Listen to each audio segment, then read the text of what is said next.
ఈరోజు fathers day శుభాకాంక్షలు. నా సహోదయ ఆశ్రమం తరఫున నేను అందరికీ శుభాకాంక్షలు తెలుపుతున్నా. ఏ తండ్రికైనా ఇటువంటిది రాకూడదని కోరుకుంటున్నాను. మీరు ఎక్కడి నుంచి వచ్చారు? ఇక్కడికి ఎందుకు వచ్చారు? నేను సాయంపేట, ఇక్కడ పక్కకే సాయంపేట నుండి వచ్చినాను. మా కోడలు వెళ్ళిపోయింది పంచాయతీ పెట్టుకొని. నాకు ఎవరు పెట్టేటోళ్ళు లేక ఇక్కడికి వచ్చి ఈ సహోదయ ఆశ్రమంలో తల దాచుకుంటున్నాను. ఇటువంటి పరిస్థితి ఎవరికి రాకూడదని కోరుకుంటున్నాను.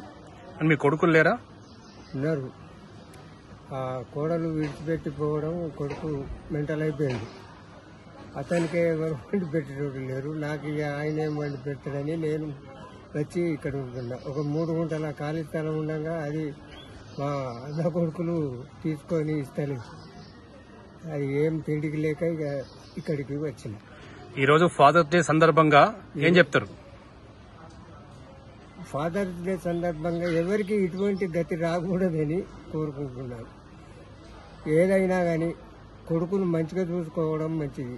తండ్రి మీకు ఏం అన్యాయం ఏం చేయలేదు కదా, కాకపోతే ఇక్కడ అన్నం మీ ఇంటి ముందు కావాలంటాడు. కుక్కను కావాలి పెట్టుకున్నట్టు ఒక కుక్క పెట్టినంత అన్నం పెట్టి సరిపోతుంది బాబు. అతన్ని ఇంత హీనంగా ఈ అనాథాశ్రాల పొంటి తిప్పడం ఎందుకు? కొడుకులు ఉండేందుకు లేకెందుకు? ఉన్నా కానీ లేనట్టే ఏదో అంటారు చూడు, పుట్టలోని చేతులు పుట్ట తగ్గిట్టదు అన్నట్టు. కొడుకులు పుట్టి లాభం లేదు, పుట్టక లాభం లేదు. అటువంటి కొడుకులు పుట్టినా ఒక్కటే, పుట్టకున్నా ఒక్కటే. అసలు ఏం లాభం లేదు. అది ఏ తల్లిదండ్రినైనా పెట్టుకుంటే కొడుకు పాపమే తలుగుతుంది కానీ పుణ్యమైతే రాదు. అది తెలుస్తలేదు వాళ్ళకి. అది ఎప్పుడు తెలుస్తుందంటే మళ్ళా అలాంటి ఆ తండ్రి వయసుకు వచ్చినాక తెలుస్తుంది ఆయనకు.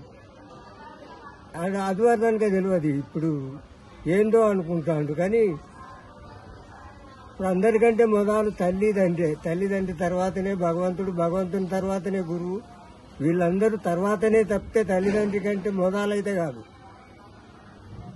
తల్లి తర్వాత తండ్రి తర్వాతనే గురువు, గురువు తర్వాతనే భగవంతుడు. ఈ భగవంతుని పూజించినట్టే అసలు వాళ్ళని పూజిస్తే.